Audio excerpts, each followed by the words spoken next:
dialognya dengan Sunan Kalijaga sampai kemudian di atas perahu ini bocor, ditambal, damel lemah dan lain sebagainya gitu kan, banyak versi-versi kayak gitu Pak. Nah anehnya itu kan dialog mereka berdua atau mereka bertiga misalnya, kan nggak ada orang yang tahu, tapi orang bisa bercerita aneka macam. Dari mana terus kemudian dapat cerita seperti itu gitu. Nah gimana Pak Narto melihat hal itu? Ya ini Mas ya, kalau itu kan sudut pandang, kita kan punya perspektif yang berbeda. Tapi kan kita itu kan berusaha untuk logikanya kan gitu. Nggak monggo berpendapat, tapi kan masuk akal apa enggak itu kan perlu dipertimbangkan gitu. Jadi kalau saya berpikirnya begini Mas, ini logika saya. Jadi ada apa di tengah kapal itu? Ceritanya kan itu ada istilah sekarang itu mungkin musyawarah rahasia yang dilakukan di tengah lautan antara Sunan Bonang sama Sunan Kalijogo. Nah, pada waktu itu saya pernah diceritai sama sesepuh. Jadi Sesi Jenar itu kalau sekarang ya mungkin intelijen angkatan laut yang pada waktu itu yang baik nyamar untuk menjadi tukang sapu di situ. Nah, pada masuknya agama Islam ke Jawa itu kan pada waktu di zaman era Brawijaya yang menuju. Nah, ceritanya masuknya Islam itu juga penuh dengan pemaksaan, ada paksaan lah istilahnya. Mungkin secara politik rekayasa,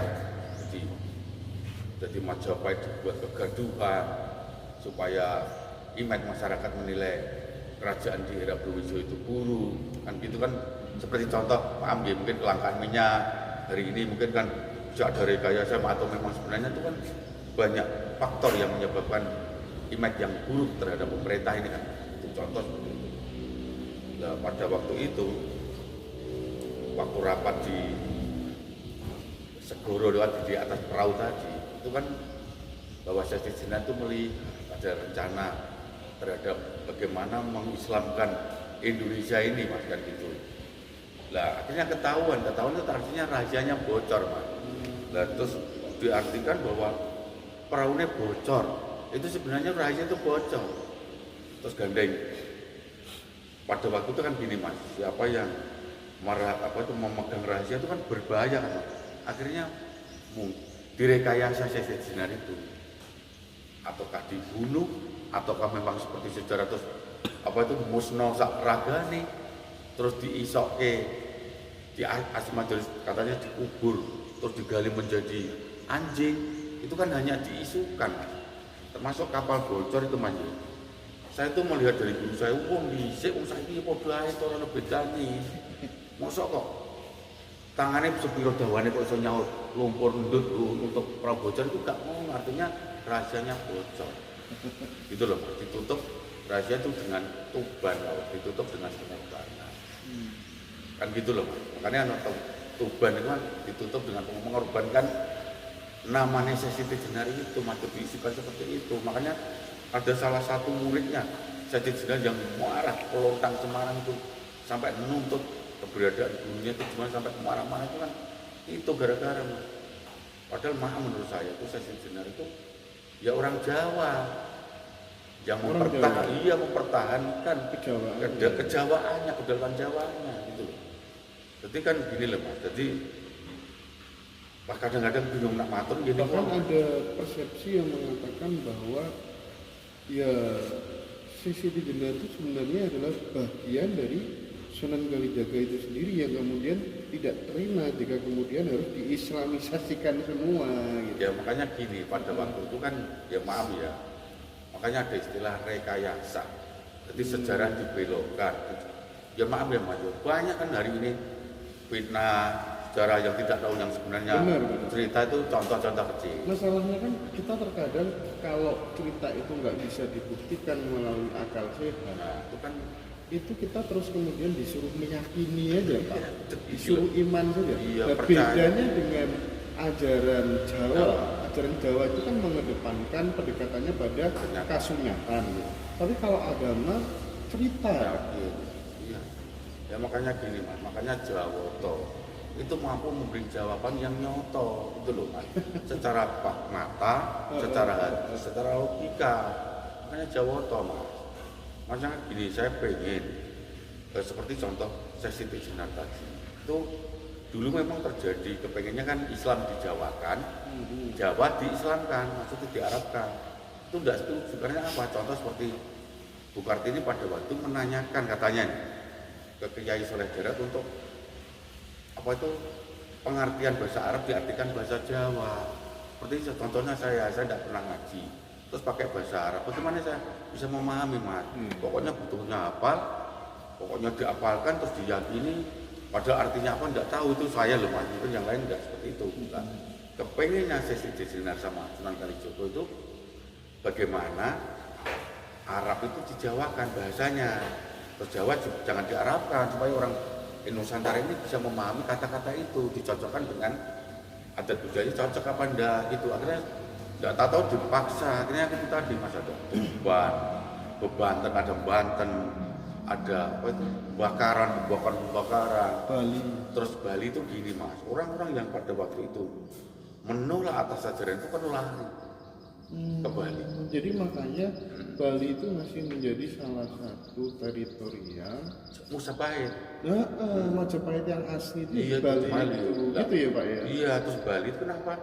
Pada waktu itu kan wis kelungo, tapi engkau kapan kembalikan kejayaan Majapahit itu tuh dilambangkan dengan Bali tadi. Oke. Jadi orang Bali itu pernah ngomong sama saya, Pak Lu, saya tuh pengen Mas, maaf ya ini, pengen pribadi saya, bagaimana kita menceritakan sejarah yang sebenarnya itu tahu yang sebenarnya. Terus bagaimana budaya hari ini Mas? Saya kadang-kadang berpikir begini, saya khawatir, maksudnya gini Mas, mikir. Contoh budaya-budaya tradisi yang ada di Indonesia itu kan harusnya bertumbuh kembang yang menjadi manusiawi, termasuk apa itu Mas? Suku-suku yang pedalaman yang hari ini kelihatannya tidak apa itu tidak relevan diterapkan hari ini harus dirubah lah dengan makanya Jawa muncul ini dalam upaya untuk melakukan perubahan termasuk bidang sektor budaya juga, etika, termasuk Bali tadi. Bali itu kan mungkin ada orang-orang yang kesana yang nanti akan diberi tugas untuk mengembalikan kejayaan Nusantara ini. Makanya dilambangkan dengan kata-kata Bali tadi. Gitu. Saya pernah ketemu sesepuh sana, Pak, Bali itu kepercayaan gimana Pak? Justru Bali itu sebenarnya dari Jawa Pak. Dia kan orang Jawa, malah Bali itu malah yang yang sumbernya dari Jawa yang disuruh mengembalikan kejayaan. Saya dibilang begitu sama sesepuh Bali. Mohon maaf, bahkan akhir-akhir ini saya curiga jangan-jangan kitab-kitabnya mereka itu adalah hasil adopsi dari serat-serat leluhur kita di Jawa yang kemudian diubah bahasanya saja Pak. Saya juga ada keyakinan seperti itu. Kan gini Mas, makanya ada istilah samin. Samin itu kan nyamake. Betul. Betul. Jadi kan tadi, makanya kan gini Mas, bahasa Jawa terus di Arab kita sudah bingung kan Mas. Terus dia mengeklaim umpama Arab ya, ini contoh saja, dibacakan Inggris juga aja lah. Terus itu nanti diklaim dari apa itu sejarah apa itu dari penemunya orang Inggris dari istilah penemuan lah. Padahal yang sumbernya dari Jawa itu sudah kelihatan aja kan Mas. Karena perubahan bahasa tadi yang diklaim tadi. Ya makanya itu pada waktu itu kan gini, Jawa itu lebih paham Mas betul Mas. Jadi termasuk itu harus dengan Jawa itu sumber dari segala sumber. Menurut kula lho Mas.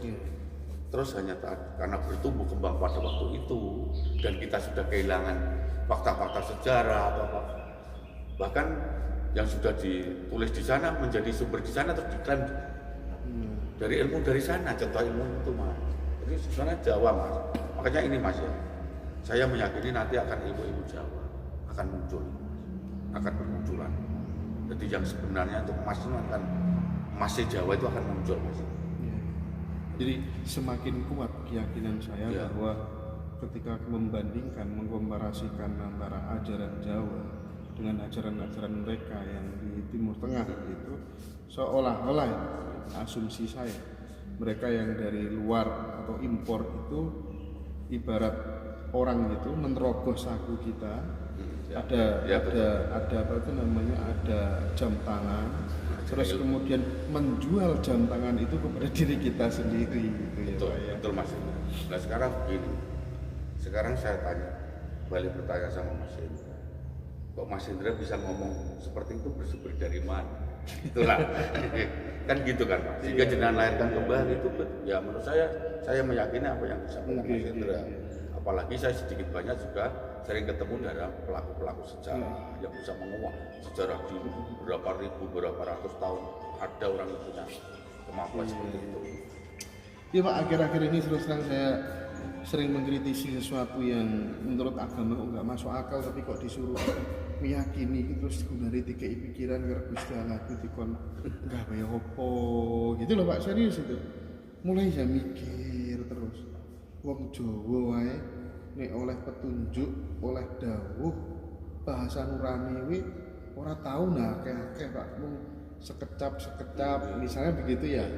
Terus kemudian waduh, itu akhirnya saya kemudian mikir, menggali gitu.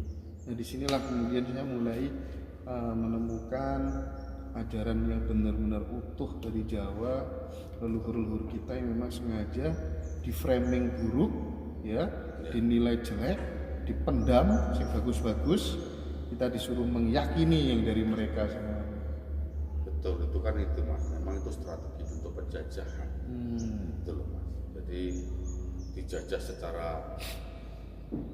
mindset, secara jadi kan inilah, saya itu kadang-kadang menangis itu tadi karena maaf ya Mas, katakanlah orang yang sudah terlanjur meyakini diingatkan malah membenci. Terus saya itu makanya gini sama istri saya itu contoh, wes pokoknya awak dirasa kalau ngomong sudah tidak dipercaya, fakta itu nanti yang akan dipercaya, betul ya? Nanti yang bicara bukan ngomongan, tapi fakta nanti yang bicara. Makanya akan gini, sampai Mas Indra yang saya katakan pada anak baru kemarin sore aja bisa punya analisa seperti itu. Saya terima kasih sama Mas Indra, dengan orang cerdas, orang baik. Lah, itulah penggalian potensi di dalam diri manusia yang seperti muncul apa yang dilakukan Mas Indra itu kan sebenarnya menggali itu tadi Mas. Dengan anak ibaratnya anak baru, ada milenial Mas, pemuda milenial bisa seperti itu. Saya meyakini apa yang dikatakan Mas itu betul seperti itu Mas. Bukan yakin Mas, saya malah membetulkan. Jadi kok di sini kon percaya tok tanpa logika itu. Lagi uang tak robot gitu loh.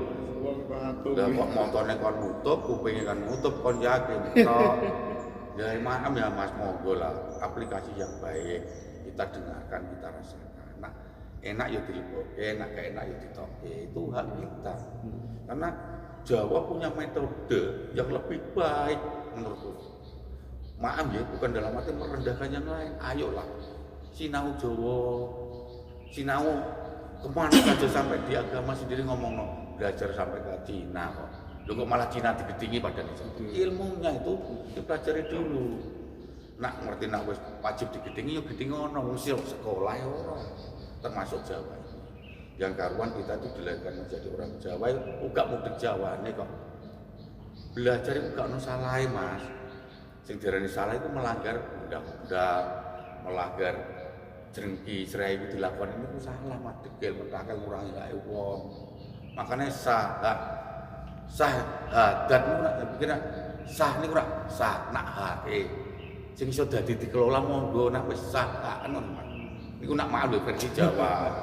Jadi sholat itu yo sholat tingkat. Ngoten Mas. Rukun digenti rukun itu wis beda kok Mas. Nak wong Jawa ora rukun, ora ana rukun kan ngoten. Onone rukun iki guyon deh, tapi nyoto. Jadi kita itu senantiasa bisa melakukan apa saja dalam bentuk batin, sembahyang mbek linggih wis saged, sampai mlaku wis saged, sampai meneng yo saged Mas. Nah wis apa itu minta nopo mawon sakit lah Mas, di mana saja ibaratnya kan ngoten. Dalam kondisi apapun bisa berbuat apa baik. Wong Jawa Mas. Lo sampai bingung nak aja ngomongin pekawis iki lho. Sakit kayak kewan semur ana apa Mas. Kok ngene ini kok kakek nak do ngaji. Malah ora tau ngaji rasane, ora tau ngaji pikirane Mas. Iku akhirnya terus ngeten iki logikane gak tau ngaji rasane. ambiar rasanya ini. Kalau orang Jawa kan sudah meyakini bahwa manusia itu ya rupa daripada sang penciptanya, rohnya Tuhan itu ya sudah menyatu di dalam dirinya manusia juga salah satunya. Ya ini kurang rasanya. Nah, arep ibadah golek kiblat dhisik. Padahal kiblat iki ya dileh kadang pernah kan diubah juga dan sebagainya. Ya itu ya Pak ya, yang penting kita belajar terus gitu ya. Pokoknya ngatur lemah ini. Pulau di sekolah dulu kok apa artinya kan? Itu kita harus tahu mas. Aku tuh sekolah terus rano pole, ora maknane. Jadi intinya wong iki iso tumindak apik marang sapa wae. Ning donya kan butuh mangan, butuh nyadar. Ya wis mergawe apa? Sangkan paran sing apik. Terus ambek sapa? Tata krama, belajar etika, belajar kerja, pendidikan formal sing wajar-wajar iku dilakoni. Nggih.